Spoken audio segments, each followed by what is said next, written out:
Good morning. And welcome to Unity of Palmyra, where in this nice, toasty, warm sanctuary, we are centered in love and we embrace a positive path for spiritual living.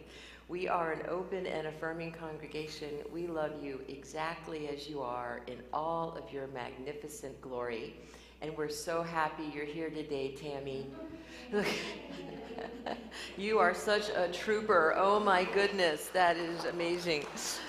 Wow, heal, be healed. There you go. All right, before we get into our service, I want to acknowledge Gwen and the Source of Light team and everybody who helped with Source of Light. Stand up so we can acknowledge you. There you go. Wow, you guys are awesome.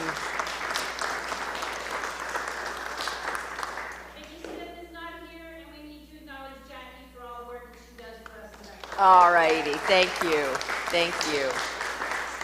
Yes, it was the most successful Source of Light. From what I could see being here yesterday, it ran like silk, right? It was just awesome. So I can't wait for next year. I think we're going to have to spread through the entire building next year. We had so many vendors. So it was just wonderful. And a wonderful way we've been going out into the community, and Source of Light invites others into our community. So it's just this wonderful reciprocal flowing energy. It was awesome. All right, now let's become present. Oh, wherever you are, whether you are here in the sanctuary or watching us from home, I invite you to just take a moment to let everything go, to think nice, cool thoughts, become fully present. As we indicate to the world that we are coming apart for a while, to remember the truth of who we are, that we are spiritual beings having an incredibly interesting human experience. And here in Unity, we embrace both of those states of being, both our humanity and our divinity. And as always, we enter into this experience with deep gratitude as we say thank you for this time to come apart. What a gift it is to ourselves. We say thank you for whatever safe space you are in right now, hearing these words. And most especially, we say thank you for this amazing community dedicated to love and acceptance, compassion and service. And so it is. Amen. Let's stand and sing one of my favorites.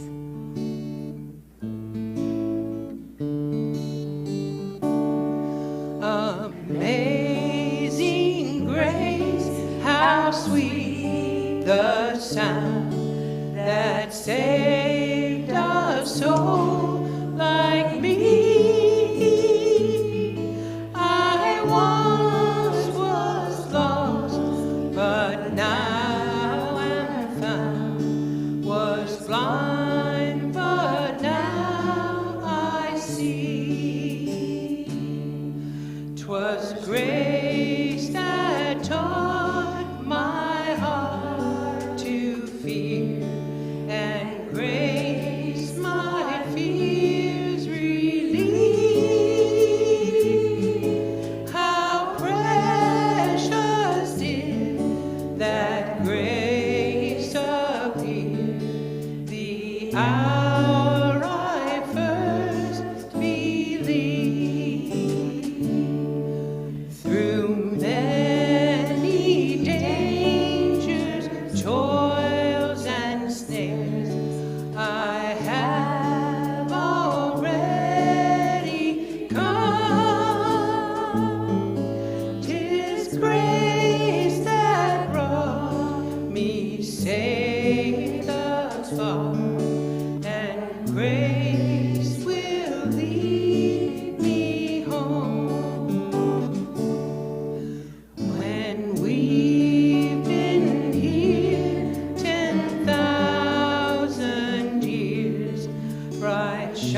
our vision. Centered in love, we embrace a positive path for spiritual living.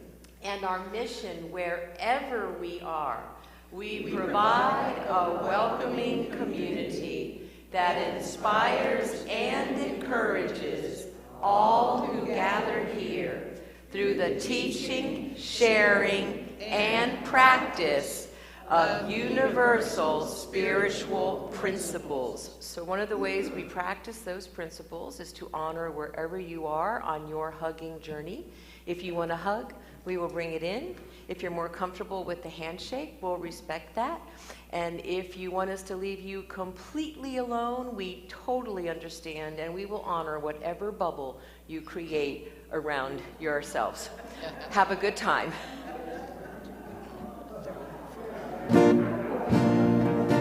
Jackie has fun with the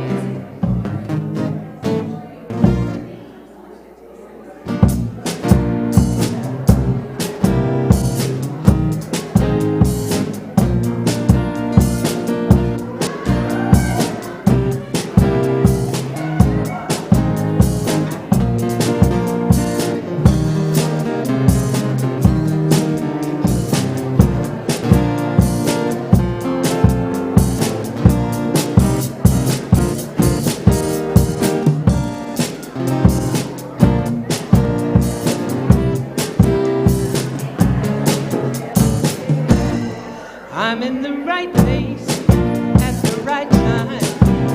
I am where I'm supposed to be. I'm in the right place at the right time.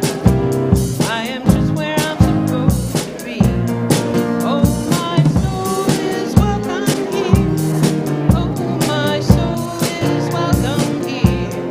I am getting the message loud and clear. My soul is welcome here. Here we go. I'm in the right place at the right time. I am just where I'm supposed to be. I'm in the right place at the right time. I am just where I'm supposed to be.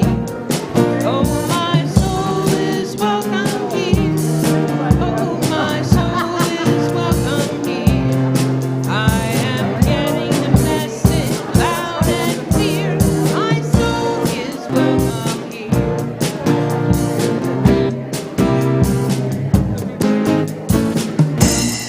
I'm in the right place at the right time. I am just where I'm supposed to be. I'm in the right place at the right time. I am just where I'm supposed to be. Oh, my soul is welcome here. Oh, my soul is welcome here. I am getting the message loud and clear. My soul is welcome here. I am getting the message loud and clear. My soul is welcome here. All right, we are not going to go to 4 times, you guys, all right? So 3 is it. That's it. We're putting our foot down. So that's a Where's Waldo? So the theme for today is pay attention. Mindfulness and pay attention. So Jackie had some fun with the slides.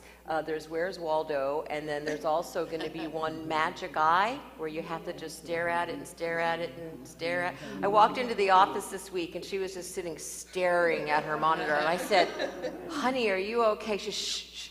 Okay, I see it. So yeah, so we had this so you understand what all the slides are for today.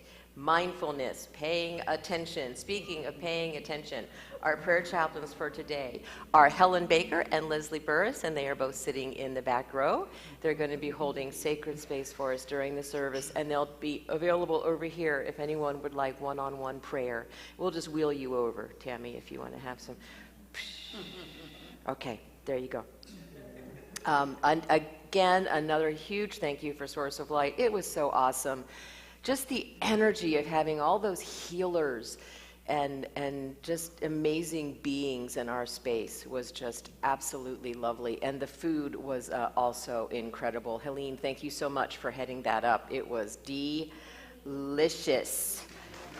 Delicious. A save the date on September 9th. Charles is having a coffee house that will be downstairs in Holy Grounds. It's going to be awesome.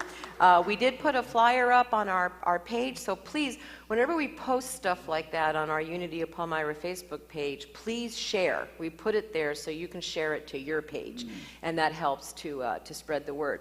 All right, I promised you last week that we were going to start a project that will finish up at the Hug meeting next week. So that project is downstairs in Holy Grounds, and we are going to have leftovers downstairs today, so you definitely want to come down. And it is cool downstairs, so you definitely want to come down.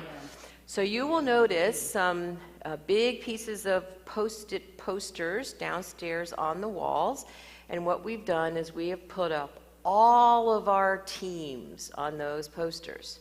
And we're going to invite you to sign your name under any team that you are on. We have got real colorful markers down there. So just sign your name to any team that you are on. It's all you have to do, okay, that you are currently on. You're not committing to anything right now. You're just want to reassure you that this is where you are already serving. And then next week, for anybody who wasn't here this week, they can do it next week. And then at the Hug meeting, we're going to talk about what our fun little project is. So that's downstairs immediately after the service. And I think that's it. Anybody else have any announcements? Okay, we're good. Miss Becky, would you please read the daily word? Good morning. The word for today is faith. No matter my need, I begin with faith. In the story of Unity, James Stillett Freeman tells a story from the Unity movement's early days. During a period of financial insufficiency, staff gathered together to pray. An associate said, "Let us pray that the money holds out." Co-founder Myrtle Fillmore countered, "Oh no, let us pray that our faith holds out." Today, I remember the importance of faith in all my endeavors. Like everyone, I will need all kinds of things during my lifetime. More money, more time, greater harmony, to name a few. Rather than pray for specific things or results, praying for the understanding and clarity to draw upon my faith is the best place to begin. I believe in the absolute goodness of God, and I believe in myself as a spiritual being endowed with the gift of faith to direct however I choose. And from Mark 9:23, all things can be done for the one who believes.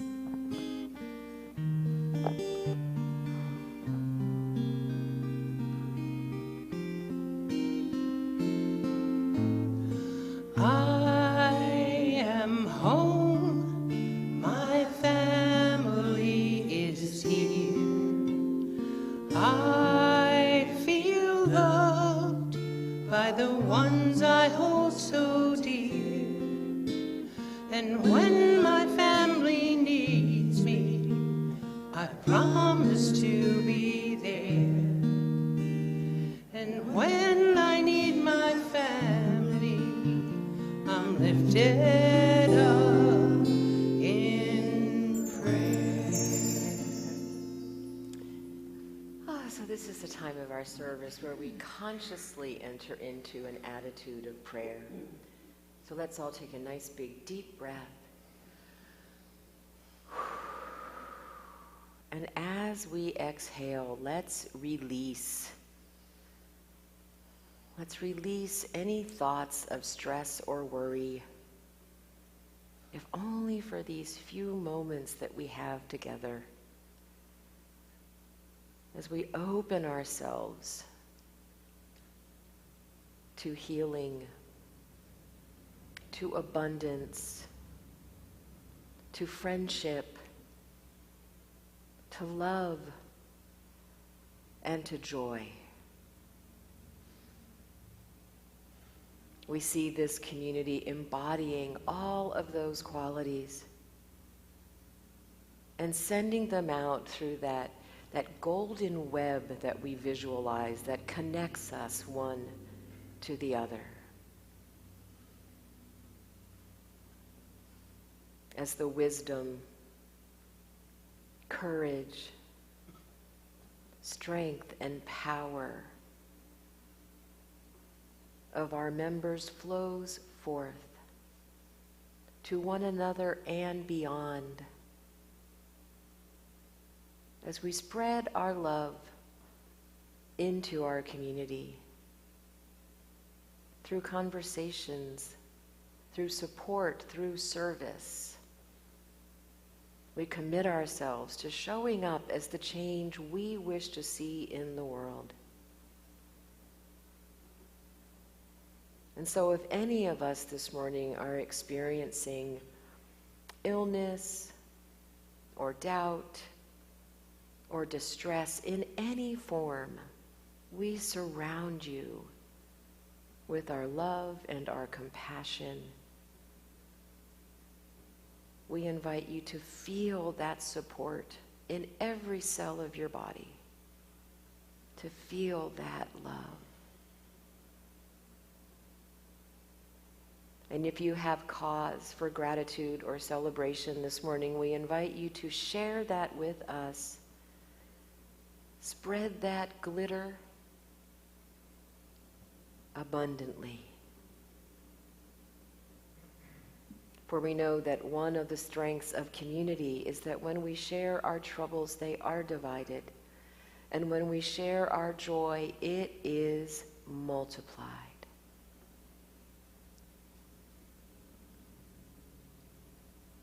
And we know that together or apart, we are always connected at the heart. And so it is. Namaste.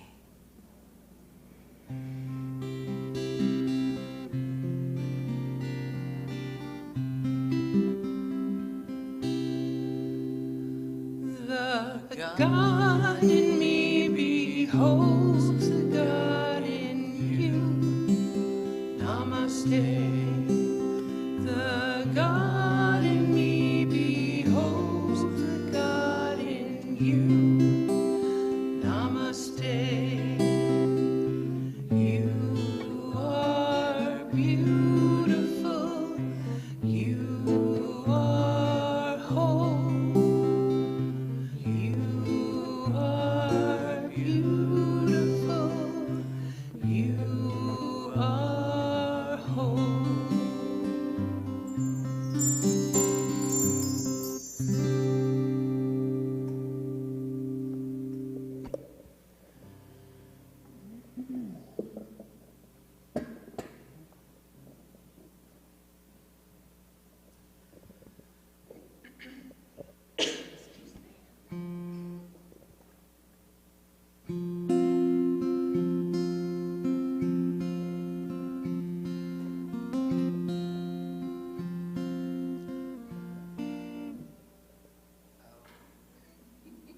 I don't want you to strip it here.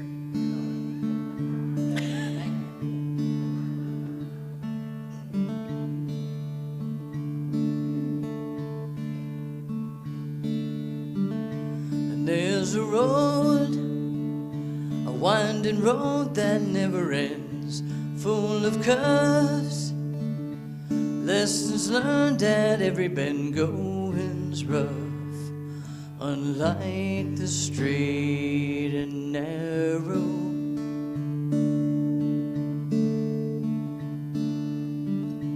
it's for those who go against the grain, have no fear, dare to dream of a change, live too much to the beat of a different drummer.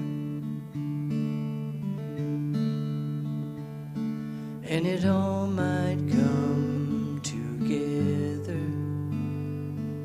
and it all might come unravel on the road less traveled. For the road less traveled ain't for the faint of heart, but those who choose to play it safe and never stray too far. Me, I wanna live my life and one day leave my mark, and it all might come together, and it all might come unraveled on the road less traveled.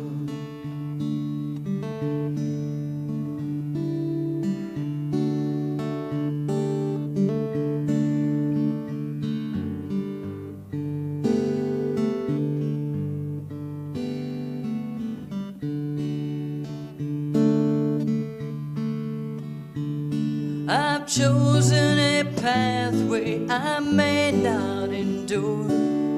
One thing's for certain, nothing's for sure, and it all might come together, or it all might come unraveled on the road less traveled.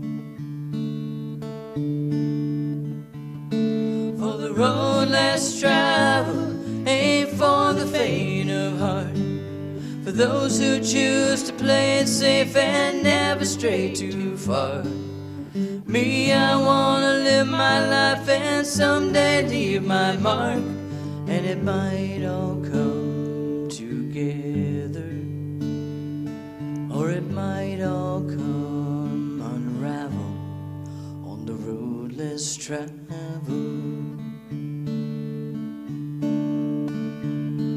And it might all come together, or it might all come unraveled on the road less traveled.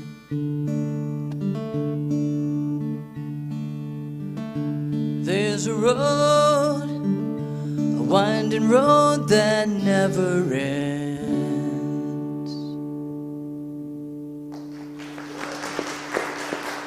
Thank you.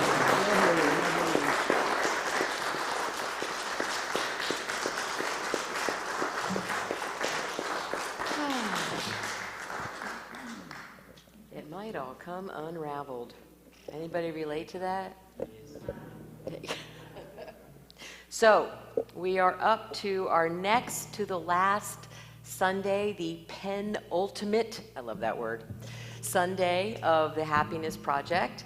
And the theme for today is pay attention, or mindfulness. Gretchen ended up exploring mindfulness as she came up with pay attention.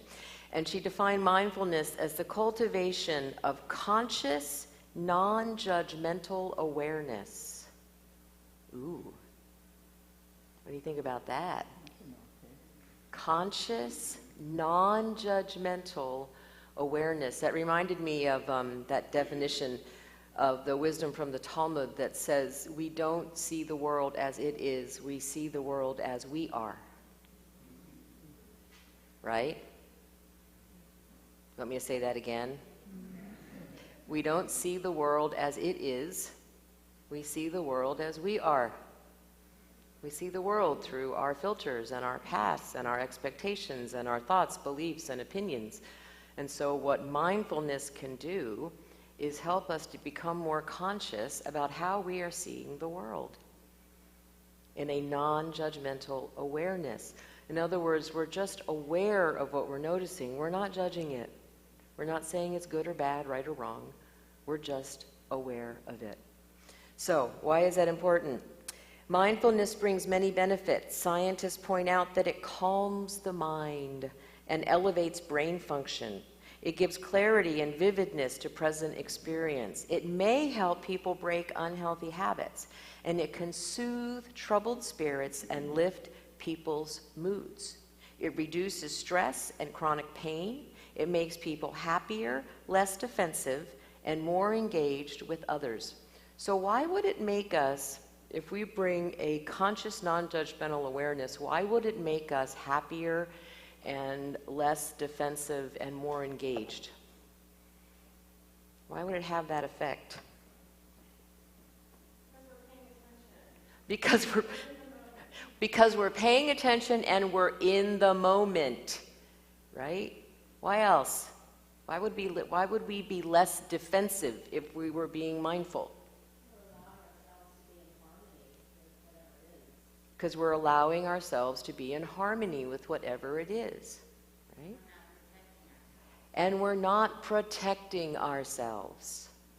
You guys are good. We're not ruminating. Yes. So usually, if we have become defensive, what have we done? We've taken it personally. You get an A, Misty. Wow, man. It's the teacher in her, right? Okay. All right. Oh, was it written on her hand? Okay. Yes. So notice the correlation between being fully present and being happy. What just happened in the room? We're happy, right? We're not taking it personally. We're not judging what we're observing, right? So I thought one of the reasons I love Gretchen, it's not just because we have so much in common, but because she's so real in her sharing. Like when she started talking about paying attention and mindfulness, everyone said, oh, well, you have to study Buddhism and you have to start meditating every day and you have to do this and you have to do that. And she's like, yeah, no, I don't want to do that. Right? So she did study Buddhism and she found it, many aspects of it, very wonderful. But she acknowledged that meditating for hours every day was not going to be her thing. It just wasn't. Remember, one of her 12 commandments is be Gretchen, be who you are, right? So acknowledge what you're going to do and what you're not going to do. And that actually reminded me, as I was reading that section, of the 4 classes of yoga from Hinduism. And one of the things I love about the Hindu traditions is just like Be Gretchen, it acknowledges that different people respond to different modalities, to different practices. Like in the Hindu tradition, it's acknowledged that when you're young, you're going to be foolish. Just acknowledge it, surrender to it, be foolish when you're young. They recognize it's how you learn, right? So they have all these different phases of life that acknowledge our humanity. And it's the same with the practice of yoga. There are actually 4 different classes of yoga. Yoga literally means to be in union with, to yoke with, right? So the goal is to be in union with the divine. And there are different ways to do that, which I think is wonderful. So there's Jnana Yoga, which is the philosophical path of yoga. It's the path of knowledge. So if you love studying, like I would think this would be like Gretchen's thing, right? Books and studying and knowledge. That's the Jnana path. Then there's Karma, which is service through action. But not just service through action without any expectation of reward or acknowledgement. So it's action-oriented. Bhakti is the devotional aspect of yoga, and it is just pure love. It's just the embodiment of love. And then there's Raja, which is the scientific step-by-step approach to yoga. So whichever one you identify with, that's the one whose practices you would align with. Right? So just like Gretchen's saying, yeah, the meditating for hours every day is not going to work for me, but I do know there are other ways that I can be mindful. So one of the things that she did was and this is from the Buddhist tradition, was she became fascinated by koans, K-O-A-N-S. So a koan is a question or a statement that cannot be understood logically. Their intention is to mess with your mind. No, really, that's the intention. It's to mess with your mind. It's to say there are some things we cannot understand rationally. So what is the sound of one hand clapping? Thank you, Jeff, for the visual. right? That would be a koan, right? It's something that you cannot logically wrap your mind around. And so when you meditate on a koan, it gets you out of your rational, logical mind. And it opens your mind to other possibilities. The other thing, that she said she liked about koans is that they're not conventional. You can't figure them out with conventional logic. Let me see. Okay, here's what she says. The personal koan, and this is important because it's going to lead us to the next practice. The personal koan I reflected on most was a Spanish proverb quoted by Samuel Johnson in Boswell's Life of Johnson. Quote, "He who would bring home the wealth of the Indies must carry the wealth of the Indies with him."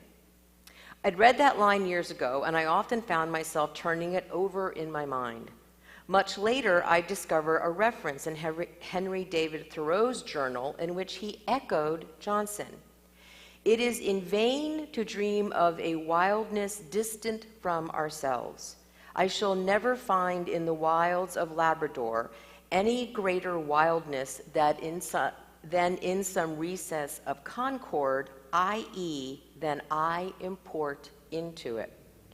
With time, I think I began to grasp the meaning of these two koans, which had profound implications for a happiness project. I was trudging up the stairs of the library when I thought, "She who would find the happiness of the Indies must carry the happiness of the Indies with her." I couldn't look outside myself for happiness. The secret wasn't in the Indies or in Labrador, but under my own roof. If I wanted to find happiness, I had to carry happiness with me. Ruminating on my koans didn't bring me any closer to Sartori, the lasting enlightenment promised by Zen, at least not as far as I could tell. But it did ignite my imagination, because koans forced me to challenge the usual straightforward boxes of meaning. They pushed me to think about thinking. That, in turn, brought me the delicious intellectual happiness that comes from grappling with an expansive, difficult question. So koans support us in thinking about thinking. So then, while she was thinking, that led her to what she calls true rules. So a true rule is you don't wear white after Labor Day. Right? True rules are bad things always happen in threes. Anybody ever heard that one? Anything that can go wrong, right? Thank you for raising your hand, honey. You just showed some remarkable self-awareness back there, right? So here's what she says. By questioning my true rules, instead of applying them unthinkingly, I could make sure I applied them only when they'd guide me to decisions that reflected my true priorities. As I questioned my true rules, I became far more aware when I applied them. By mindfully deciding how to act in line with my values, instead of mindlessly applying my rules, I was better able to make the decisions that supported my happiness. So what true rules do you have? Everybody has a true rule, or many.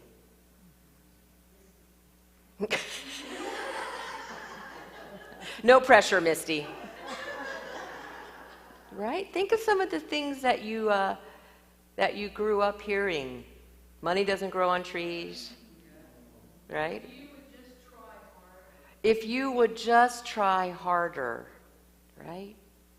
What else? If you're on time, you're already late. Ooh. Never quit. Never give up. Sorry, I just thought Galaxy Quest just went through my head. What?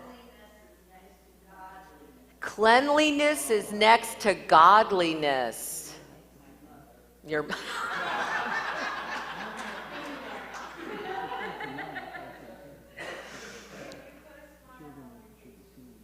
If you put a smile on your face, you'll be happy. Children should be seen and not heard. Children should be seen and not heard. Every clock comes back to 12. I don't know, but my mother said it. Oh, so there's one. If my mother said it, it must be true, right? Right, yes, absolutely, says the mother in the second row. Yes, right? So notice how many of these we kind of spout off as truisms, right, without really thinking about it. And the whole point of examining true rules is that we start thinking about it. Gretchen was she thought it was really interesting when she started jotting down, like actually writing down, bringing into consciousness her true rules. And she noticed that several of her true rules contradicted each other. She's like, ooh, my marriage comes first. I put my children first. Always say yes to a party invitation. Jamie doesn't like to socialize. That's her husband, right? So the point is not to not have true rules, it's to bring them into consciousness, to think about what we're thinking, to bring that level of mindfulness. And then when you do that, she says, stimulate your mind in new ways. Learn something new. And this actually referred back to one of her truths, and that is that sometimes what makes you happy doesn't initially make you happy. Like if you're learning a new skill, she took some art classes, and she said when she first started, she was awful. And she was frustrated, and nothing was coming out the way she wanted it to. But she hung in there, and eventually she was very pleased with the outcome. Now, she said she will never be an artist, but she was happy at the end. She wasn't necessarily happy learning the new thing. So stimulating our mind in new ways means getting outside of our comfort zone, being willing to find something new to learn or to do. And then she talked about mindful eating.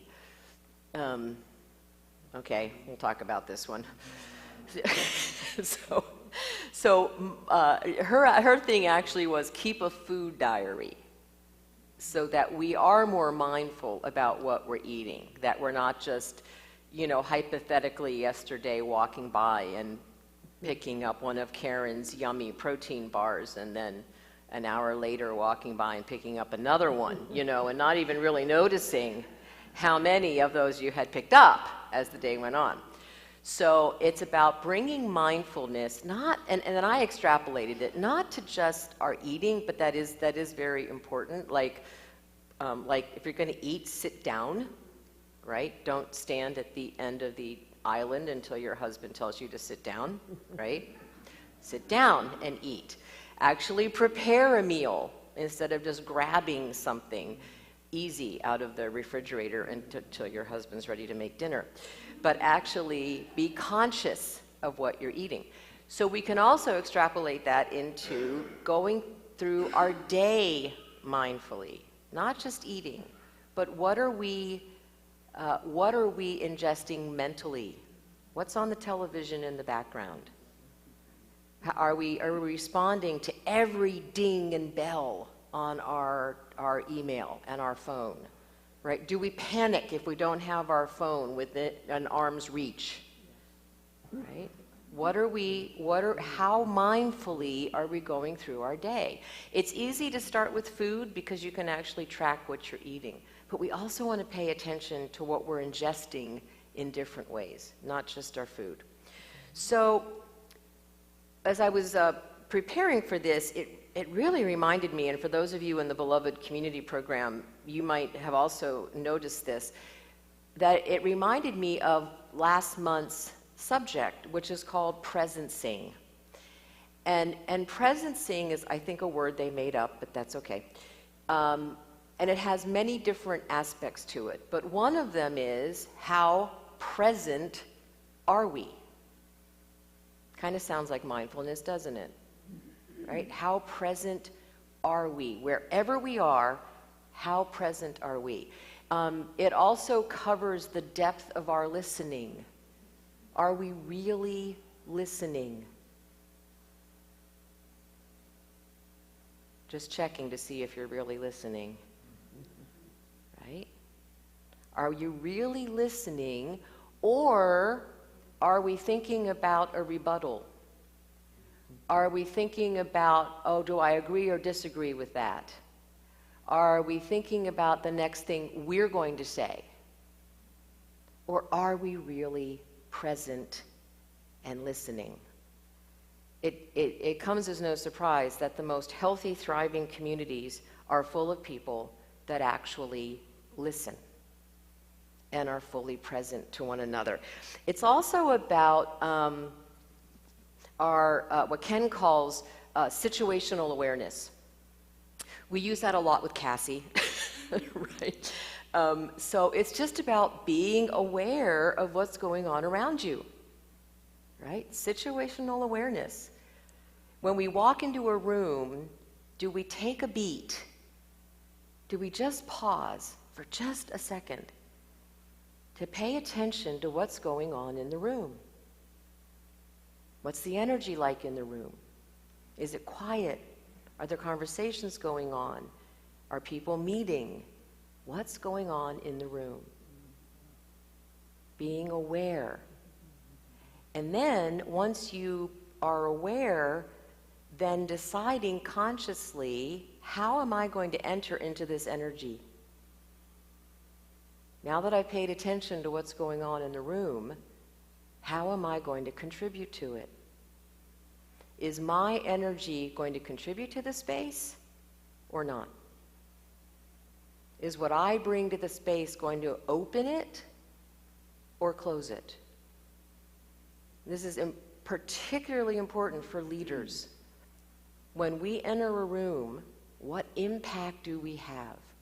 And the only way that we're going to know that is if we pay attention. If we put our spidey senses out there and pay attention.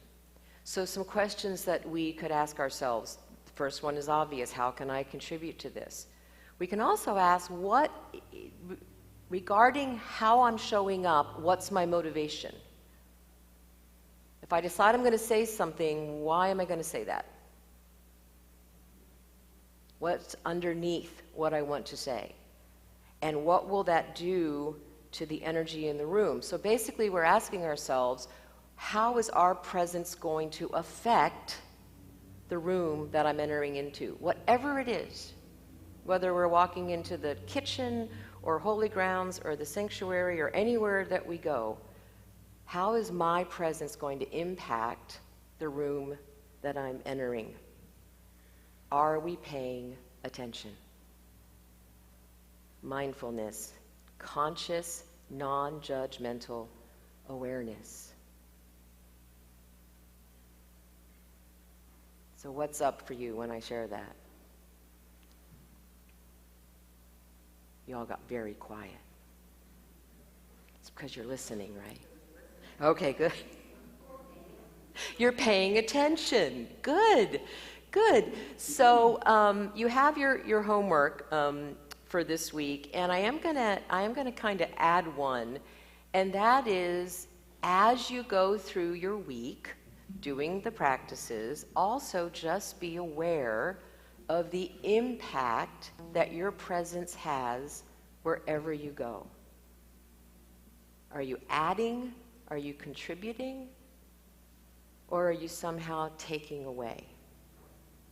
What is your presence doing wherever you go this week? Okay? Your enthusiasm is overwhelming. But I know you're deep in thought right now, so let's take this into meditation.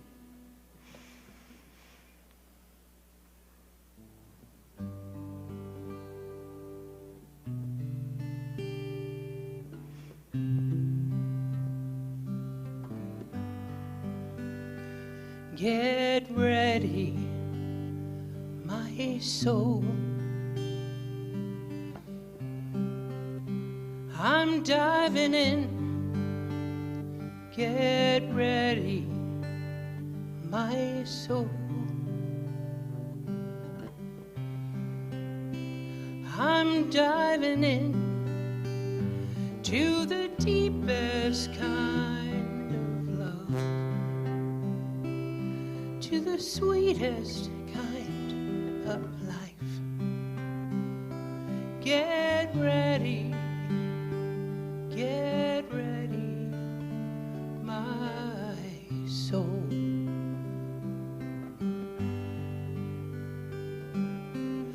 Everything I've ever known and everything I've ever seen, everything I've lost or won, everything I've ever dreamed has brought me here to the present moment, here to a new beginning, here, and I'm seeing life so clearly now. Get ready, my soul. I'm diving in. Get ready, my soul. I'm diving in to the deepest kind of love, to the sweetest kind of life. Get ready, my soul. And here I go, deeper, deeper, deeper than I've ever been before. And here I go, closer, closer, closer to my sacred source. Get ready, my soul. I'm diving in. Get ready, my soul. I'm diving in to the deepest kind of love, to the sweetest kind of life. Get ready, my soul.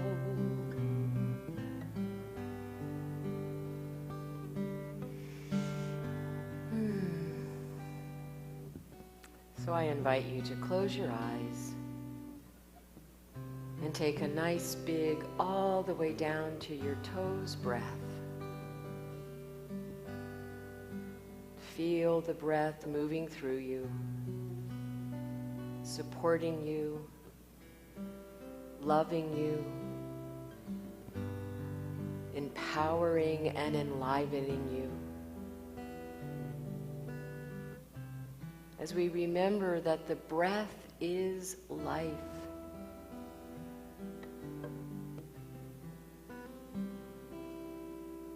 The breath sustains us, inspires us, reminds us of who we are. When we focus on the breath, we can't help but to be present. Present to this moment. Present to what's right in front of us.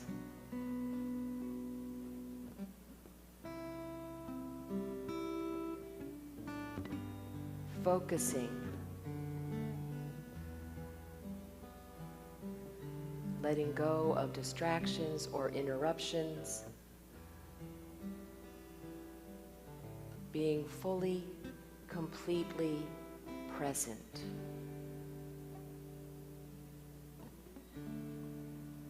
And from that place, we bring attention, we bring mindfulness to our lives.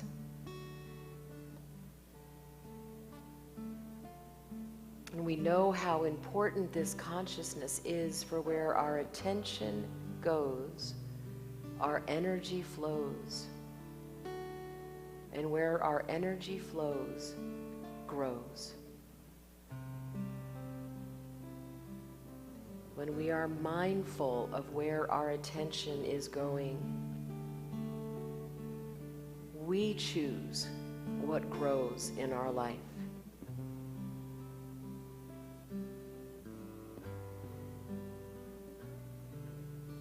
Consciously, non-judgmentally,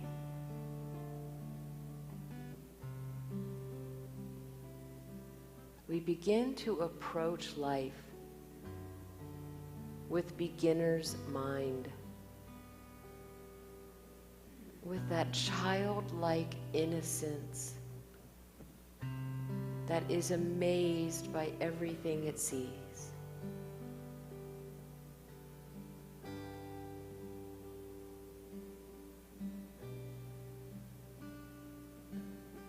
When we approach life mindfully, we see one another with that innocence, letting go of preconceived ideas and opinions and judgments.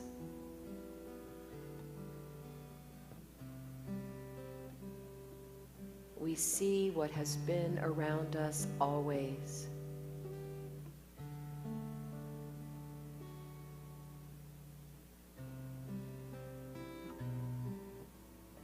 And this requires diving deeply.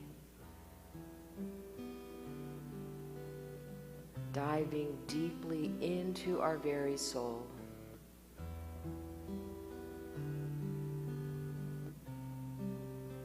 Recognizing our blinders.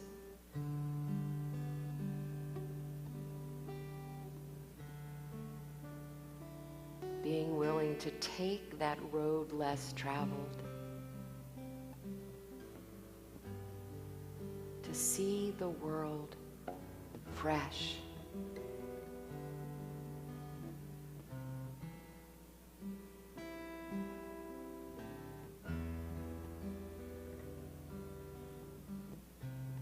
The deeper we dive, the more aware we become. The deeper we dive, the more open we become.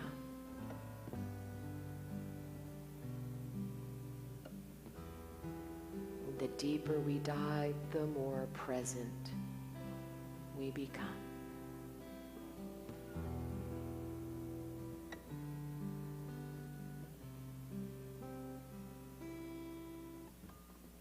As we pay exquisite attention.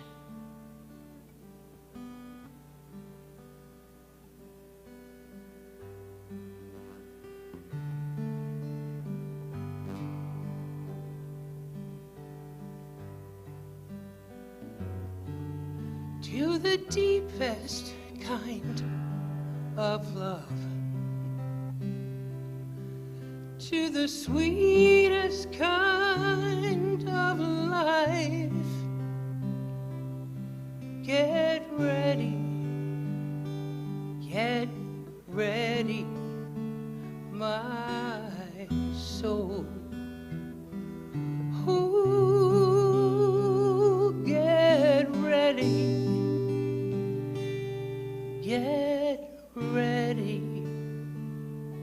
my soul.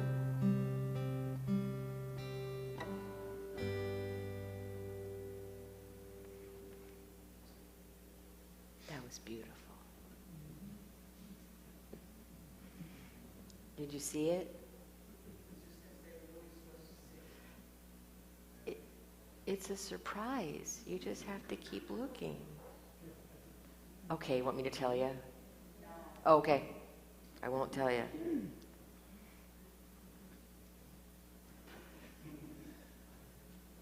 So I'll just keep talking while you're staring at the screen behind me. This is the time of our service where we say thank you, thank you, thank you for your incredible generosity and your support given in the form of tithe, talent, and treasure. It's just really unnerving, you guys. I've never seen you so intently staring. Okay, in support of the work of this community.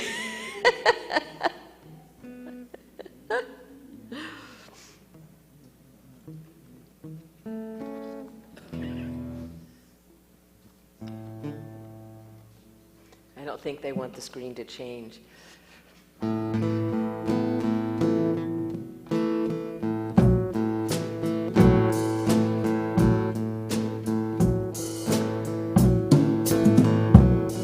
Here come the Buddha, he come walking up slowly. He got Sangha eyeball, he one holy roller. He takes each step mindfully.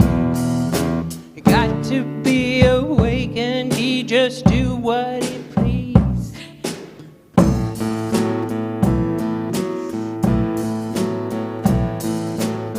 She wear no shoe shine, she got earth-dyed garment, she got moved her finger, she said love and kindness, she said I'm in you and you're in me.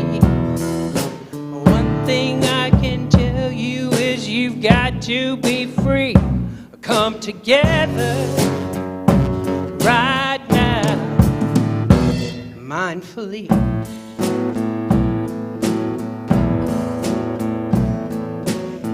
He bagged one Mara, he got Paramitas, he got full awareness, he one meditator, he got feet crossed above his knees. Hold you in his presence, you can feel total ease. Come together right now, mindfully.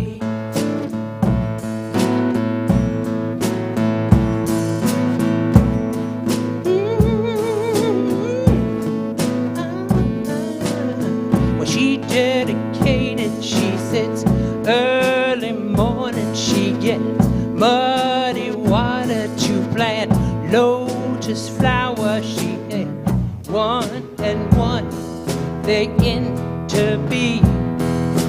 Got to be the real thing, 'cause she's inside of me.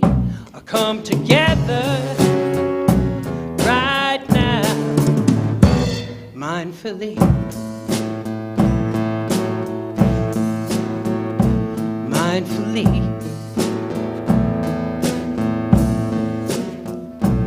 mindfully.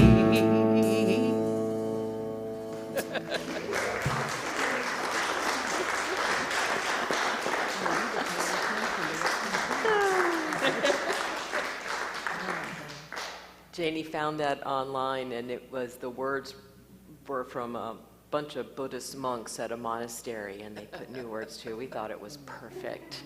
With apologies to the Beatles. All right, let's stand and share in our unity blessing. Together, we love you, we bless you, we appreciate you, and we behold the Christ in each and every one of you. And it is birthday Sunday. Oh, we even have sparkles to. We like sparkles. Happy birthday to you. Happy birthday to you. Happy birthday, dear Zeke and Valerie.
the moment now. With every step I take, let this be my joyous vow, to take each moment and live each moment in peace eternally. Let there be peace on earth, and let it begin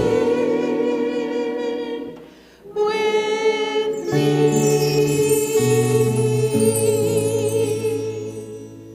The light of God surrounds us. The love of God enfolds us. The power of God protects us. The presence of God watches over us. Wherever we are, God is. And wherever God is, all is well. Have a wonderful week paying attention. Come on down and enjoy some goodies and put your name on the not so dotted line today. Have a great week. Bye, YouTube and Facebook friends. We love you.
It's not like one of the, like a natural one, because her idea was just, see, Yeah, because I had